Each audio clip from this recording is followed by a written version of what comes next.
মুআজ্জাজ মোহতারাম ওলামায়ে কেরাম ও বিরাদরানে ইসলাম, আলহামদুলিল্লাহ, আল্লাহ তাআলা আমাদেরকে কোরআন হাদিসের আল্লাহওয়ালাদের ওলামায়ে কেরামের এক মুবারক মজলিসে হাজির হওয়ার তৌফিক দান করছেন। সকলে আমরা আলহামদুলিল্লাহ বলি। আল্লাহ তাআলা যখন তার কোনো বান্দাকে নেক কাজ করার তৌফিক দান করেন তখনই সে নেক কাজ করতে পারে। আল্লাহ তাআলা তৌফিক না দিলে কেউ কোনো নেক কাজ করতে পারে না। এক ওয়াক্ত নমাজ পড়ার পরে আরেক ওয়াক্ত নমাজ পড়ার তৌফিক আল্লাহ তাআলা দান করেন, তখনই সে আরেক ওয়াক্ত নমাজ পড়তে পারে। একবার আল্লাহ বললে আরেকবার আল্লাহ বলার তৌফিক আল্লাহ তাআলা দান করেন, তখনই সে আরেকবার আল্লাহ বলতে পারে। আমার কথাগুলি বুঝতেছেন আপনারা? قال النبي صلى الله عليه وسلم من قال لا إله إلا الله خالصا من قلبه دخل الجنة। হুজুর সাল্লাল্লাহু আলাইহি সাল্লাম বলেন, যে খাঁটি মনে লা ইলাহা ইল্লাল্লাহ বলল সে বেহেশতে যাবে। আরেক হাদিসে আছে, মান কানা আখিরু কালামিহি লা ইলাহা ইল্লাল্লাহ দাখালাল জান্নাহ।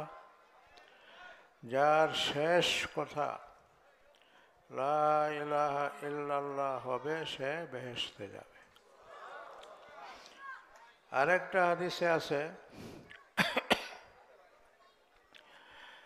মান কানা আউয়ালু কালামিহি লা ইলাহা ইল্লাল্লাহ ওয়া আখিরু কালামিহি লা ইলাহা ইল্লাল্লাহ লাম ইসআল আন যামবিন ওয়া ইন আশা আলফা সানাতিন।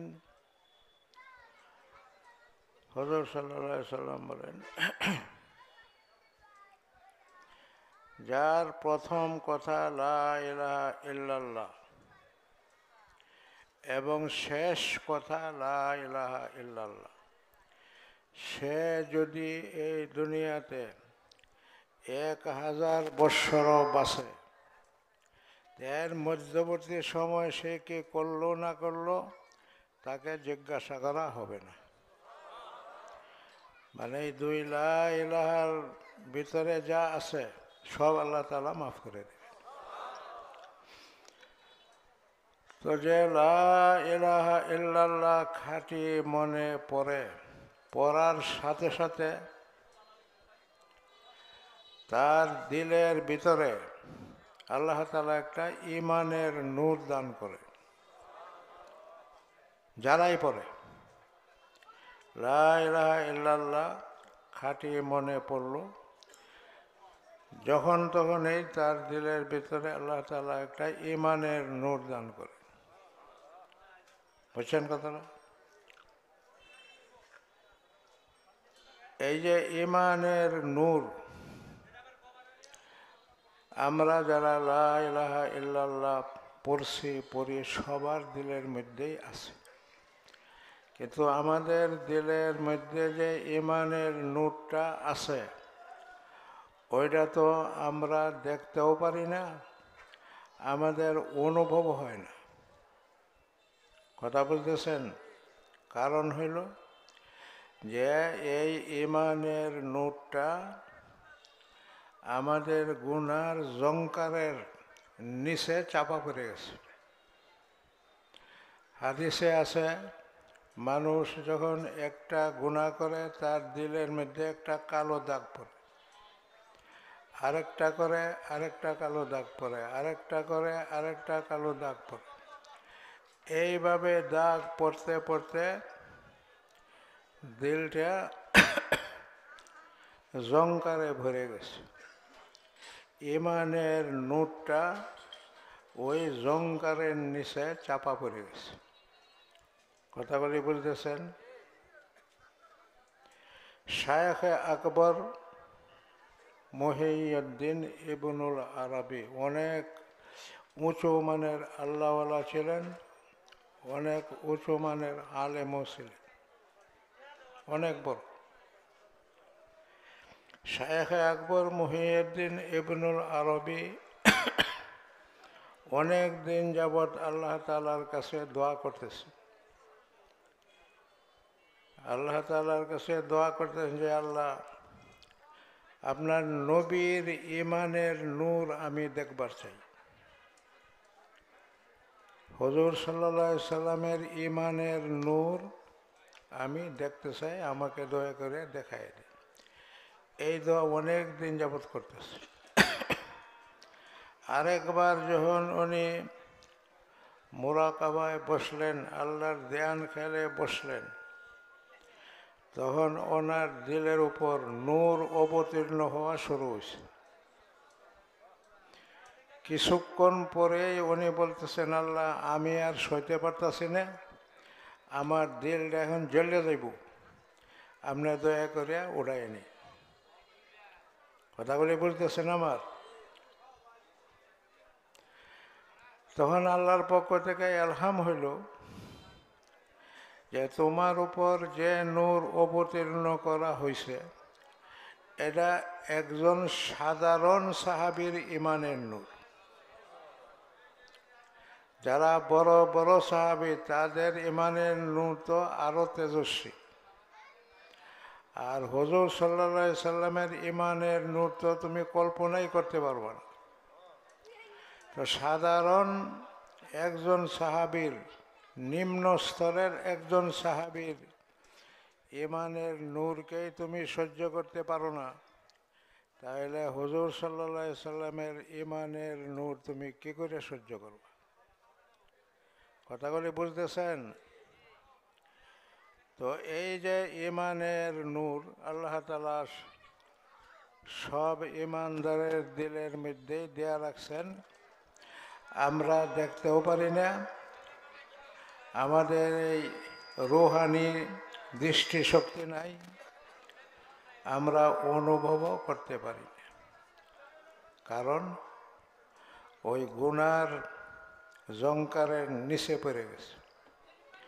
লিকুল্লি শাইইন সিকালা সিকালাতুল কুলুবে যিকরুল্লাহ। হুজুর সাল্লাল্লাহু আলাইহি সাল্লাম বলেন যে কোনো জিনিসের উপর জংকার পড়লে এই জংকারকে পরিষ্কার করার একটা যন্ত্র থাকে, এটা ঘষা দিলে জংকারটা পরিষ্কার হয়। দিলের জংকার পরিষ্কার করার যন্ত্র হইল আল্লাহর জিকির। আল্লাহর জিকিরের দ্বারা দিলের জংকারটা কি হয়ে যায়? পরিষ্কার হয়ে যায়। আল্লাহ তাআলা কোনো আমলের কথা বেশি বেশি করার কথা বলেন, বেশি বেশি নমাজ পড়ার কথা, বেশি বেশি রোজা রাখার কথা, বেশি বেশি হজ করার কথা, এগুলি বলেন। কিন্তু জিকিরের বেলায় বলছেন ইয়া আইয়ুহাল্লাযীনা আমানু উযকুরুল্লাহা যিকরান কাসীরা। হে ঈমানদাররা, তোমরা বেশি বেশি জিকির করো। বেশি বেশি জিকির করার কথা বলছে। হুজুর সাল্লাল্লাহু আলাইহি সাল্লাম এই আয়াতের ব্যাখ্যা দিছেন উযকুরুল্লাহা হাত্তা ইয়াকুলু মাজনুন, যে তোমরা আল্লাহর জিকির এই পরিমাণ করো যে মানুষ তোমাদেরকে পাগল বলতে থাকে, যে এটা পাগল হয়ে গেছে। বেশি বেশি জিকির করলে সবসময় যদি আপনি জোরে জোরে জিকির করেন তে মানুষ এটাই কব এটা পাগল। কথা বলে বুঝতেছেন?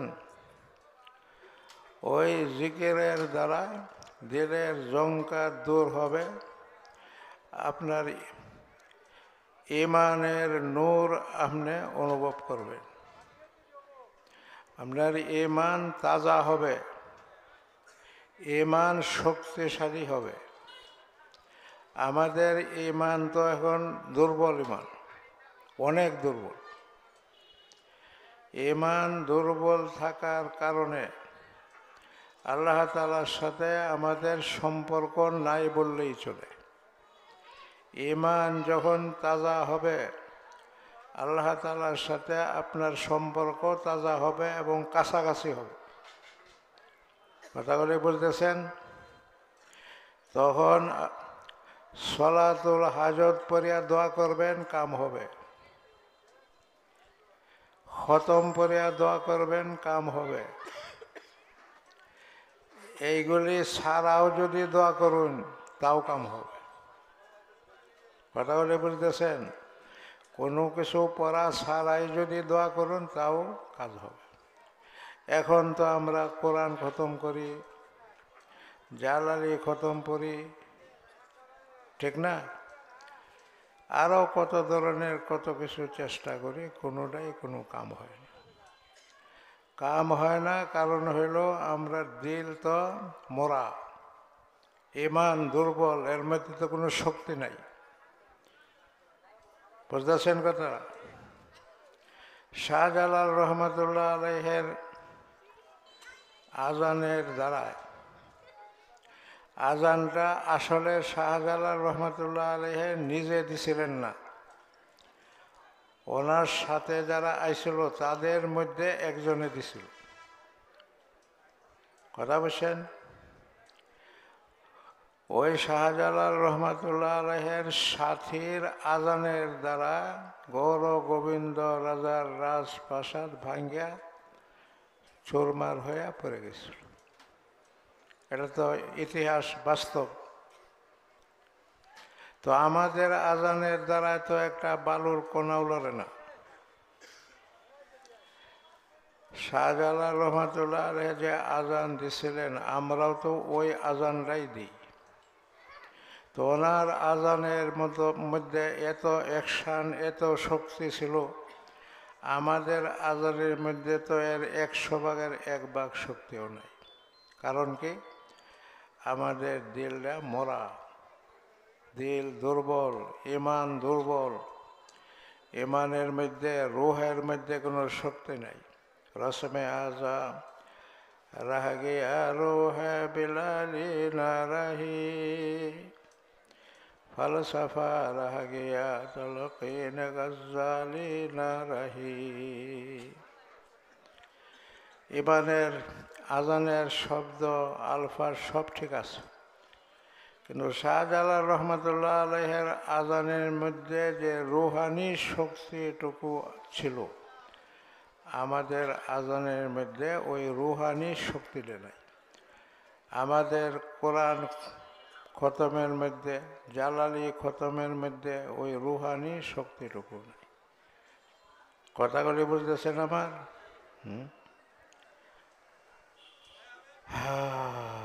মানুষের দিলটা যখন গায়রুল্লাহ মুক্ত হয়ে যায়, ঈমান যখন তাজা হয়, শক্তিশালী হয়, তখন তার দিলের মধ্যে গায়রুল্লাহ থাকে না, তার দিলের মধ্যে শুধু আল্লাহ থাকে।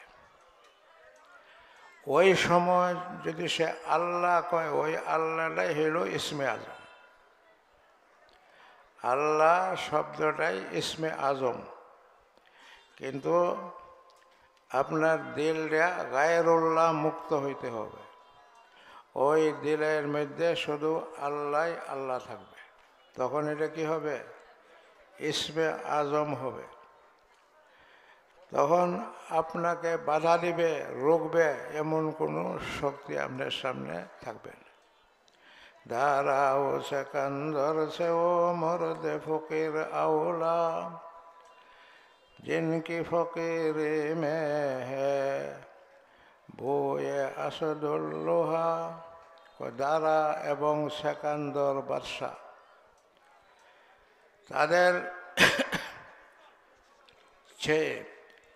তাদের চেয়ে উত্তম ওই ফকির যে ফকিরের ফকিরির মধ্যে খোদা প্রদত্ত শক্তি নিহিত আছে, যার দিলের কানেকশন সম্পর্কটা সরাসরি আল্লাহর সাথে, যার দিলটা আল্লাহ তাআলার সাথে সবসময় লাগা থাকে, যার দিলটা সবসময় আলমে লাহতের মধ্যে থাকে, মানে আল্লাহর দরবারে থাকে। কথা বুঝছেন? ওই ফকিরের ফকিরির মধ্যে যে শক্তি নিহিত থাকে ওইটা কোনো রাজা বাদশার কাছেও থাকে। দারাও সেকান দরসে ও মরদে ফকির আওলা, জিনকি ফকিরি মে হে বয়ে আসদুল্লোহা। তো আমরা আমাদের ঈমানকে তাজা করার চেষ্টা করি। ঈমান দুর্বল থাকলে মরণের সময় বেঈমান হয়ে যাওয়ার আশঙ্কা থাকে। তো মরণের সময় বেঈমান হয়ে মরলে নাউজুবিল্লাহ কি হবে? চিরকাল জাহান্নাম, চিরকাল জাহান্নাম থেকে বাহির হওয়ার তার আর কোনো উপায় নেই। আর একজন ঈমানদার যখন ঈমান নিয়ে মারা যাবে, সে গুনার কারণে জাহান্নামে গেলেও একটু পরে সে আবার জান্নাতে চলে আসবে। বেশি দেরি হবে না, তাড়াতাড়ি চলে আসবে। কথাগুলি বুঝতেছেন আমার?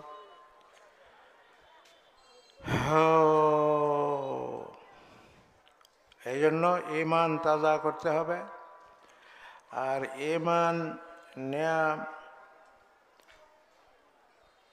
মরার, বেহেশতে যাওয়ার যতগুলি রাস্তা আছে, সবচাইতে সহজ রাস্তা হইল কোনো খাঁটি আল্লাহওয়ালাকে মহব্বত করা, কোনো খাঁটি আলেমকে মহব্বত করা। খাঁটি এই জন্যই বললাম, দুনুহানো বেজাল হয়ে গেছে।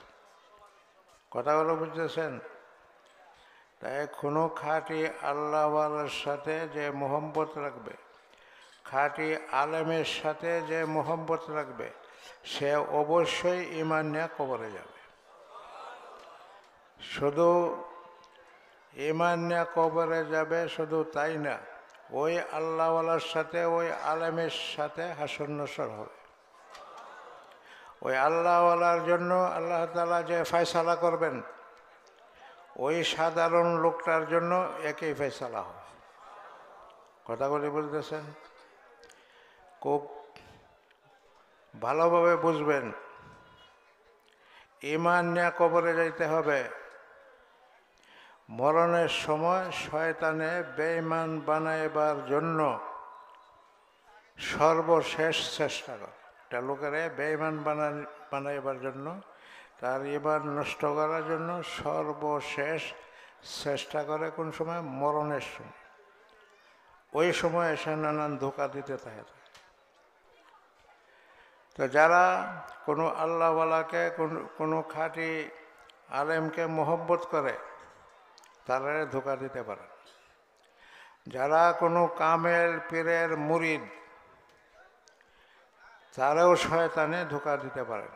কামেল পীরের মুরিদ কোনো সময় বেঈমান হয়ে মরে না, ভালো করে জেনে রাখবে। কারণ হইল তার মরণের সময় ওই পীরের সিলসিলায় যত আল্লাহওয়ালা আছে, সবের রুহানি ফয়েজ ওই লোকটার কাছে এসে হাজির হয়ে যায়। তাকে ঘেরাও দিয়ে রাখে চতুর্দিক দিয়ে। শয়তান কাছে আসতে পারে, শয়তান ধরে থাকে। কথাগুলি বলতেছেন? তো আমাদেরকে যাতে আল্লাহ তাআলা ঈমান নিয়ে কবরে যাওয়ার তৌফিক দান করেন, এবং আমাদেরকে যেন আল্লাহ তাআলা বিনা হিসাব জান্নাত দান করেন। হিসাব দেয়া জান্নাতে যাওয়া খুব কঠিন। কথা বলছেন? নিজের আমলের দ্বারা জান্নাতে যাওয়াও খুব কঠিন। একমাত্র আল্লাহ তাআলা যদি দয়া করিয়া জান্নাত দান করেন, দয়া করিয়া মাফ করে দেন। আখেরাতে আমরা এই যে হাজার হাজার লাখ লাখ গুনাহ করতেছি, একটা গুনাহ সম্পর্কে যদি আল্লাহ জিজ্ঞাসা করে যে এটা কেন করছিলা, এটা জিজ্ঞাসা করলেই তাকে জাহান্নামে যাইতে হবে। এটার উত্তর, আল্লাহর কেনর উত্তর কেউ দিতে পারবে না, হাদিসে আছে। আর যাদেরকে আল্লাহ তাআলা মাফ করে দিবেন, হাসরের মাঠে তার উপরে একটা পর্দা ফেলায় দেয়, যাতে অন্যান্য লোকেরা এই লোকের সাথে আল্লাহ কি বলতেছেন ওইটি অন্যান্য লোকেরা যাতে না শুনে। শুনলে এই লোকের অনেক লজ্জা পাবে, এই জন্য আল্লাহ অন্যদেরকে শুনবা দেয়। আল্লাহ তাআলা বলবেন তুমি এই গুনাহটা করছিলা, সে বলবো জি। এটা করছিলা, জি। এটা করছিলা, জি। এভাবে আল্লাহ তাআলা বলতে থাকবেন, হ্যাঁ স্বীকার করতে থাকবেন। স্বীকার করতে করতে এক পর্যায়ে তার ভিতরে বিশ্বাস হয়ে যাবে যে আমার আর জাহান্নামে যাওয়া ছাড়া কোনো উপায় নেই, আমি যে গুনাহ করছি। কথা বলছেন? তখন আল্লাহ তাআলা বললেন তোমার এই গুনাহগুলি আমি দুনিয়াতেও গোপন রাখছিলাম, যাও আজকেও তোমাকে আমি মাফ করে দেব। এভাবে মাফ করবেন। কিন্তু যদি আল্লাহ বলেন যে এটা কেন করছিলা, তাহলে আর উপায় নেই। কথাগুলি বুঝতেছেন? তো আল্লাহ তাআলা যেন দয়া করিয়া আমাদের সবাইকে ঈমান সহ আল্লাহ তাআলার সন্তুষ্টি সহ কবরে যাওয়ার তৌফিক দান করেন, সকলেই আমিন বলে। আপনি দুনিয়ার আখেরাতের যত জ্ঞানেই শেখেন, যত পণ্ডিতেই হন না কেন, যদি ঈমান নিয়ে কবরে না যাইতে পারেন, কোনো পণ্ডিতই আপনার কাজে আসবেন, আসবে? কোনো পণ্ডিতই কাজে আসবে। বর্তমান যে ফিতনা ফাসাদের জমানা, আমাদের ঈমান ঠিক আছে কিনা এটা আমাদের বোঝার কোনো বাউ নেই। এইটা বুঝবে কারা? যারা কোরআন হাদিসের এলেম জানে, কোনো আল্লাহওয়ালা বা কোনো ভালো আলেম, তাদের সাথে আমাদের সম্পর্ক রাখতে হবে। তাহলেই আপনার কথাবার্তা চাল চলনের দ্বারা উনি বুঝবেন যে আপনার ঈমান ঠিক আছে কিনা। এইভাবে ঈমান চেক করাইতে হবে, তাহলে ঈমান নিয়ে কবরে যাওয়া সহজ হবে। আল্লাহ তাআলা আমাদের সবাইকে তৌফিক দান করুন। ওয়া আখিরু দাওয়ানা আনিল হামদুলিল্লাহি রাব্বিল আলামিন ওয়াসসালাতু ওয়াসসালামু আলা সাইয়্যিদিল আমবিয়া ওয়াল মুরসালিন সাল্লাল্লাহু আলাইহি ওয়াসাল্লাম।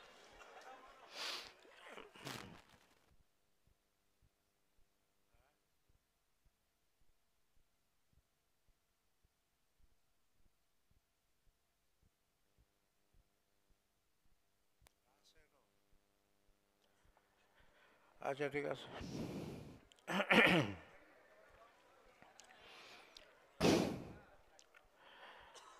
আপনারা যারা নতুন বায়াত হওয়ার ইচ্ছা করতেছেন তারা, এবং আগে যারা বায়াত আমার কাছে আসেন তারা উভয়েই এখন বায়াত হইতে পারে। কথা বলতেছেন আমার? বায়াত কয়েকবার হইলে আরো ভালো। আমি তো জারিয়া হুজুরের কাছে কমপক্ষে ৬-৭ বার বায়াত হয়েছি, কমপক্ষে, আরো বেশি হইতে। আর যারা নতুন তারাও বায়াত হবেন। যারা অন্য কোনো পীরের কাছে বায়াত আছেন অথবা বায়াত হবেন না, তারা তওবার নিয়ত করেন। আমি যে কথা বলবো এই সময় আপনারা আল্লাহর কাছে তওবার নিয়ত করবেন, তাহলেই চলব। কথা বুঝছেন আমার? আর যারা বায়াত হবেন নতুন বা পুরান, তারা বায়াতের নিয়ত করবেন, বাকিরা তো তওবার নিয়ত করবেন। সবেরে বায়াত হয়ে যাইতে হবো এমন কোনো কথা নাই। বায়াতটা হইল মনের আগ্রহের সাথে সম্পর্ক রাখা। আপনার যেখানে মনের টান হয়, আগ্রহ হয়, ওখানে আপনি বায়াত হবে। কিন্তু পীর হাক্কানি কিনা, কোরআন হাদিস অনুযায়ী কিনা, ওইটা আপনাকে যাচাই বাছাই করে নিতে হবে। কথা বলছেন? বাংলাদেশের লক্ষ লক্ষ মানুষ, হাজার হাজার না, লাখ লাখ, কোটি ছাড়াইয়া যাব, এই বন্ড পীরের খপ্পরে পড়িয়া আখেরাত ধ্বংস করতেছে। পীরের এই খোদা মনে করে, পীরের এই সেজদা করে, পীরের এই সব কিছু মনে করে। এরা নমাজ রোজা লাগে না, পীরেই যথেষ্ট। কথা বুঝছেন?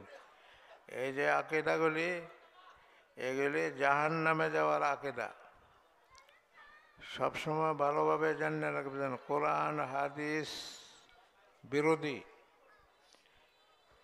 কোরআন হাদিসের বিরুদ্ধে জান্নাতে যাওয়ার কোনো রাস্তা নেই। কোরআন হাদিস মান্য দিতে হবে। কোরআন হাদিসের বিরুদ্ধে আল্লাহকে পাওয়ারও কোনো উপায় নেই। কথাগুলি বুঝতেছেন আমার? ওইগুলি খেয়াল রাখবেন।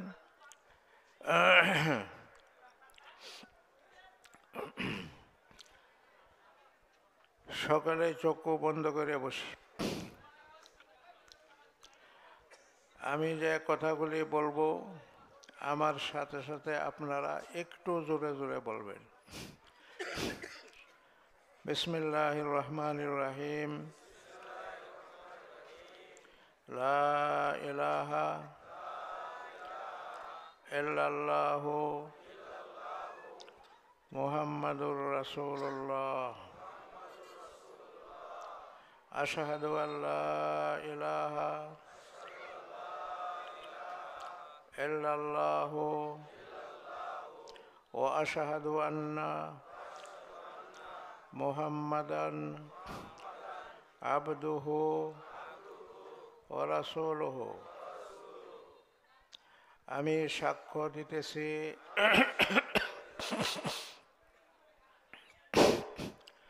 যে নিশ্চয়ই আল্লাহ ব্যতীত আর কোনো মাবুদ নাই, এবং আমি আরো সাক্ষ্য দিতেছি যে নিশ্চয়ই হযরত মুহাম্মদ সাল্লাল্লাহু আলাইহি ওয়াসাল্লাম আল্লাহর বান্দা এবং তার রাসূল। আয় আল্লাহ, আমি তওবা করলাম শিরিক হইতে, কুফর হইতে, বিদআত হইতে, এবং আমার জীবনের ছোট বড়, জানা অজানা, প্রকাশ্যে গোপনে সমস্ত গুনাহ হইতে। আয় আল্লাহ, আমার তওবা কবুল করুন, আমাকে মাফ করুন। আমি ওয়াদা করিতেছি নামাজ ছাড়ব না, মিথ্যা কথা বলবো না, শরীয়তের হুকুমগুলি আমার শক্তি অনুযায়ী মানিয়া চলিব।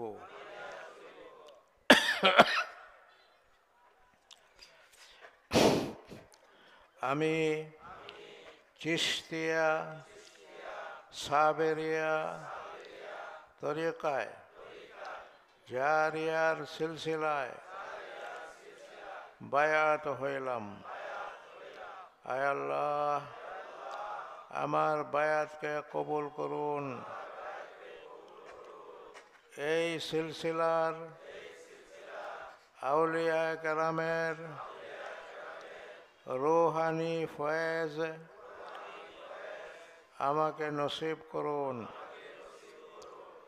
আমিন। দোয়া করেন। আল্লাহুম্মা সাল্লি আলা সাইয়্যিদিনা মাওলানা মুহাম্মদ। وعلى آل سيدنا ومولانا محمد وبارك وسلم يا حي يا قيوم يا أحد يا صمد يا ذا الجلال والإكرام আল্লাহ মেহেরবানি করে আমাদের তওবা কবুল করুন, আমাদের অতীতের সমস্ত গুনাহগুলি মাফ করুন, আমাদের উপর রাজি খুশি হয়ে যান, বাকি জিন্দেগি আপনার হুকুম মতো চলার তৌফিক দান করুন। আল্লাহ আমাদেরকে জিকিরের জিন্দেগি দান করুন, শান্তির জিন্দেগি দান করুন, আপনার মহব্বতের জিন্দেগি দান করুন। আল্লাহ মেহেরবানি করে আমাদেরকে ঈমান সহ আপনার সন্তুষ্টি সহ কবরে যাওয়ার তৌফিক দান করিয়েন। আল্লাহ মেহেরবানি করে আমাদের জন্য বিনা হিসাব জান্নাতের ফয়সালা করুন। আল্লাহ দুনিয়ার সমস্ত বালা মুসিবত হইতে আমাদেরকে হেফাজত করুন, সমস্ত পেরেশানি হইতে আমাদেরকে হেফাজত করুন। ইয়া হাইয়্যু ইয়া কাইয়্যুম ইয়া আহাদু ইয়া সামাদু ইয়া যাল জালালি ওয়াল ইকরাম। আল্লাহ মেহেরবানি করে আমাদের সবাইকে হালাল প্রশস্ত রিজিক দান করুন।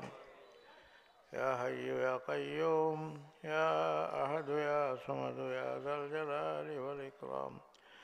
আল্লাহ আপনার হাবিব সাল্লাল্লাহু আলাইহি ওয়াসাল্লামের তুফাইলে মেহেরবানি করে আমাদের এই দরখাস্তগুলিকে কবুল করুন।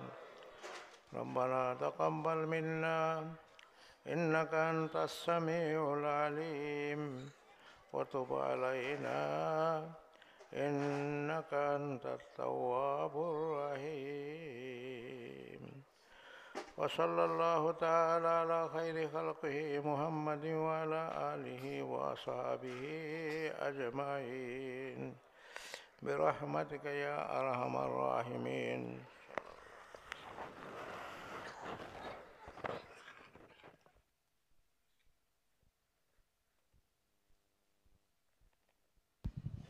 আলহামদুলিল্লাহ, আমরা মেহেরবানি করে কেউ উঠব না। এরপরেই যিনি বয়ান করবেন হজরতে সাহেবজাদা, আমাদের সুপরিচিত আটানি বাজার মসজিদের সম্মানিত খতিব হজরত মাওলানা মুফতি আমানুল্লাহ রহমানী সাহেব। আমরা সকলেই ধৈর্যের সাথে বসে যাই, উঠব না।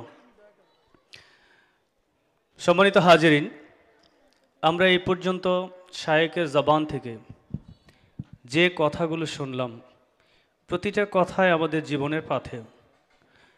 পরকালীন জিন্দিগির সফলতার জন্য আমাদের প্রত্যেকের জীবনে আমল সবচেয়ে বেশি প্রয়োজন।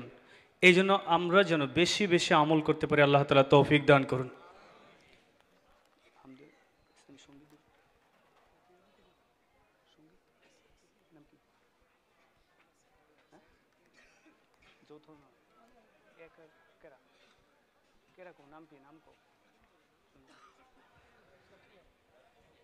সম্মানিত হাজিরিন, আমরা এই পর্যায়ে একটি ইসলামী সঙ্গীত পরিবেশনা শুনব।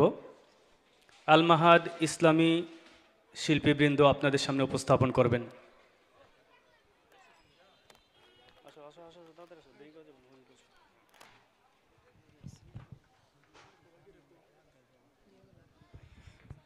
মেহেরবানি করে আমরা যারা পিছনের দিকে আছি, একটু সামনের জায়গাতে একটু খালি আছে, আমরা ফাঁকা জায়গাগুলো পুরা করে বসি।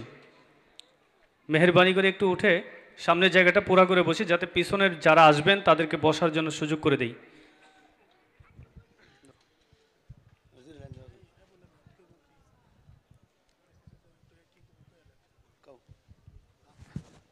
আসসালামু আলাইকুম ওয়া রাহমাতুল্লাহি ওয়া বারাকাতুহু।